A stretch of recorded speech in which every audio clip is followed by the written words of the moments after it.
On August 2nd, in 1776, members of Congress affixed their signatures to an enlarged copy of the Declaration of Independence.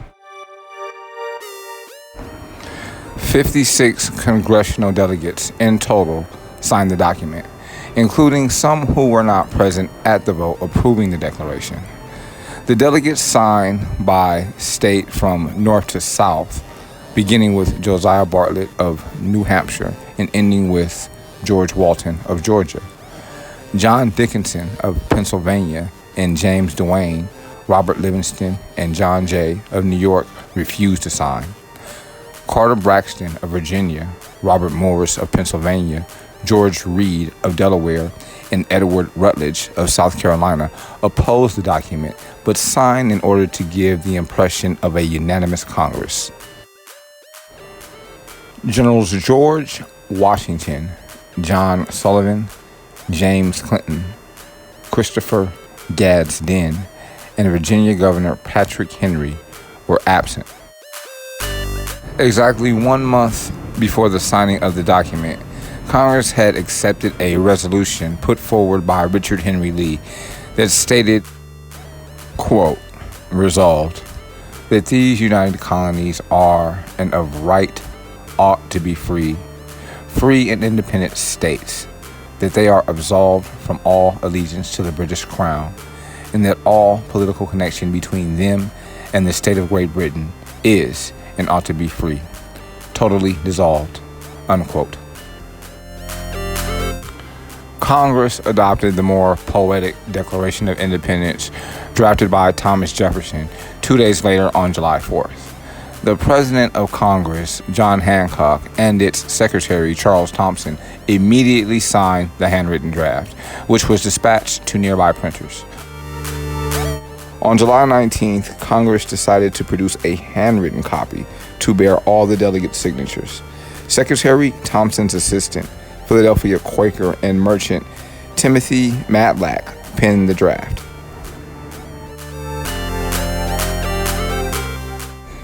News of the Declaration of Independence arrived in London 8 days later, on August 10th. The draft bearing the delegates' signatures was first printed on January 18th of the following year by Baltimore printer Mary Catherine Goddard.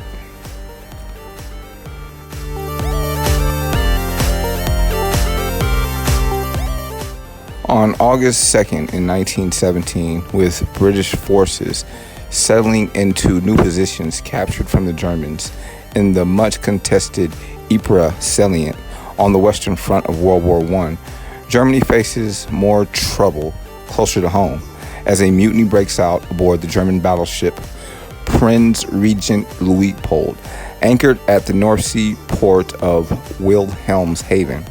During the August 2nd mutiny, some 400 sailors marched into town, calling for an end to the war and proclaiming their unwillingness to continue fighting.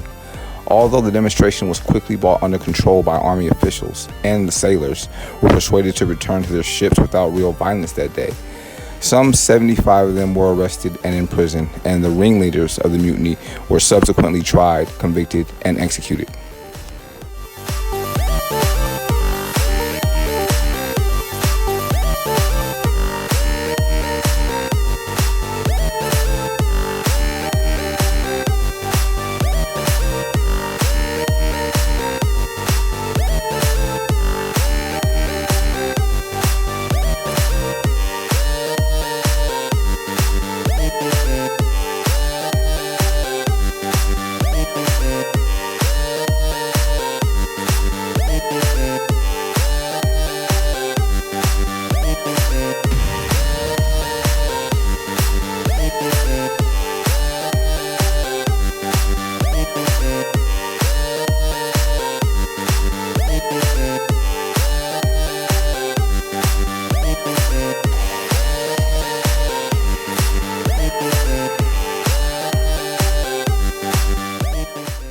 Quote, I die with a curse on the German militarist state, unquote. One of them, Albin Kolbisch, wrote his parents before he was shot and continued his eternity by an army firing squad at Cologne. As Willie Weber, another convicted sailor whose death sentence was later commuted to 15 years in prison, put it, quote, "Nobody wanted a revolution. We just wanted to be treated more like human beings," unquote. Discontent and rebellion within the German Imperial High Seas Fleet continued throughout the following year, as things went abysmally for Germany on the battlefields of the Western Front after the initial success of their spring offensive in 1918. It was rumored that naval commanders were plotting a last-ditch attempt against the orders of Kaiser Wilhelm II and the Reichstag government to confront the mighty British Navy and break the Allied blockade in the North Sea. The force of this rumor, combined with sinking morale, led to an even more significant mutiny at Wilhelmshaven on October 29th in 1918, sparked by the arrest of some 300 sailors who had refused to obey orders.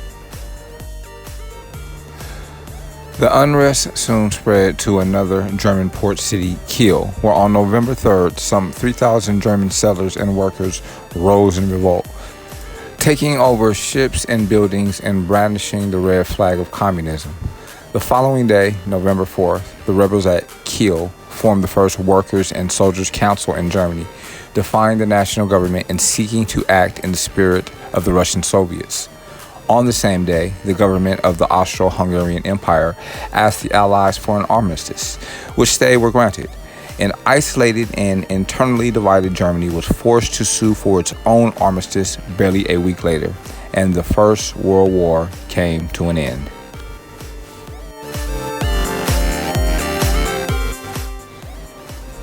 On August 2nd in 1923, in a hotel in San Francisco, our 29th president, Warren G. Harding, continued his eternity.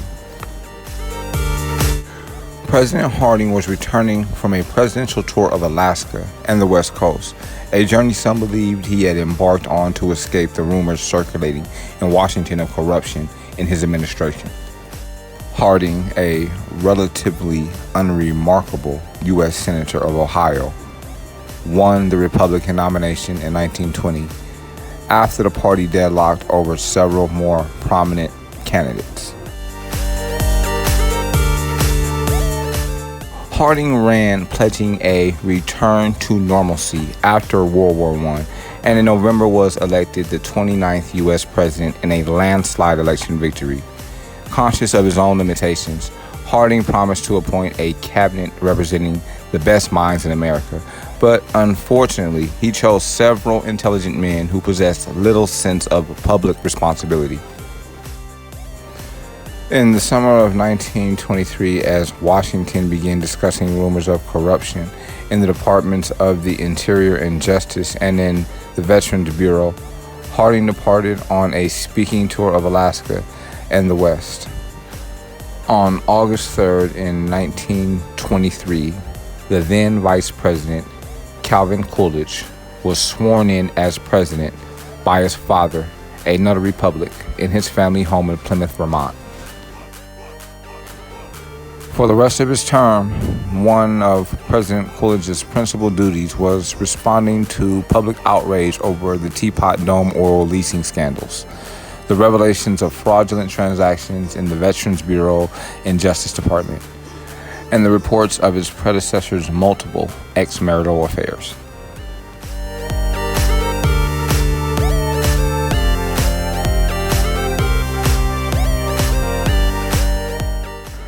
On August 2nd in 1934, Adolf Hitler becomes absolute dictator of Germany under the title of Führer, or leader.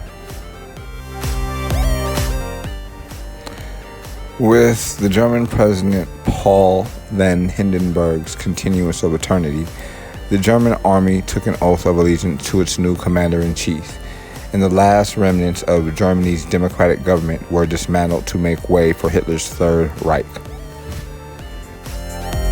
The Führer assured his people that the Third Reich would last for 1,000 years, but Nazi Germany collapsed just 11 years later. Adolf Hitler was born in Braunau am Inn, Austria in 1889. As a young man, he aspired to be a painter, but he received little public recognition and lived in poverty in Vienna. Of German descent, he came to detest Austria as a patchwork nation of various ethnic groups. And in 1913, he moved to the German city of Munich in the state of Bavaria. After a year of drifting, he found direction as a German soldier in World War I and was decorated for his bravery on the battlefield. He was in a military hospital in 1918, recovering from a mustard gas attack that left him temporarily blind when Germany surrendered. He was appalled by Germany's defeat, which he blamed on enemies within, chiefly German communists and Jews, and was enraged by the punitive peace settlement forced on Germany by the victorious Allies. He remained in the German army after the war, and as an intelligence agent was ordered to report on subversive activities in Munich's political parties. It was in this capacity that he joined the tiny German Workers' Party, made up of embittered army veterans, as the group's seventh member. Hitler was put in charge of the party's propaganda, and in 1920, he assumed leadership of the organization, changing its name to the National Sozialistische Deutsche Arbeiterpartei, National Socialist German Workers' Party, which was abbreviated to Nazi. The party's socialist orientation was little more than a ploy to attract working class support. In fact, Hitler was fiercely right-wing, but the economic views of the party were overshadowed by the Nazis' fervent nationalism, which blamed Jews, communists, the Treaty of Versailles, and Germany's ineffectual democratic government for the country's devastated economy. In the early 1920s, the rank of Hitler's Bavarian-based Nazi party swelled with resentful Germans. A paramilitary organization, the Sturmabteilung, or SA, was formed to protect the Nazis and intimidate their political opponents, and the party adopted the ancient symbol of the swastika as its emblem. In November of 1923, after the German government resumed the payment of war reparations to Britain and France, the Nazis launched the Beerhohl Putsch, an attempt at seizing the German government by force. Hitler hoped that his nationalist revolution in Bavaria would spread to the dissatisfied German army, which in turn would bring down the government in Berlin. However, the uprising was immediately suppressed, and Hitler was arrested and sentenced to 5 years in prison for treason. Imprisoned in Landsberg Fortress, he spent his time there dictating his autobiography, Mein Kampf, or My Struggle, a bitter and rambling narrative in which he sharpened his anti-Semitic and anti-Marxist beliefs and laid out his plans for Nazi conquest. In the work, published in a series of volumes, he developed his concept of the Führer as an absolute dictator who would bring unity to German people and lead the Aryan race to world supremacy. Adolf Hitler's regime exterminated some 6 million Jews, an estimated 250,000 Romani in the Holocaust, and an indeterminable number of Slavs, political dissidents, disabled persons, homosexuals, and others deemed unacceptable by the Nazi regime were systematically eliminated. The war Hitler unleashed upon Europe took even more lives. Close to 20 million people killed in the Soviet Union alone. Adolf Hitler is reviled as one of history's greatest villains, and we remember all the people who continue their eternity during this horrible era.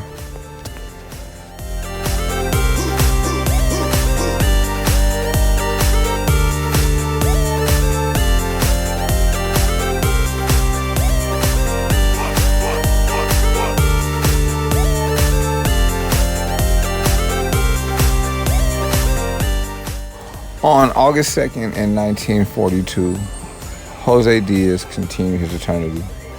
His body is found at the Sleepy Lagoon Reservoir near Los Angeles, California.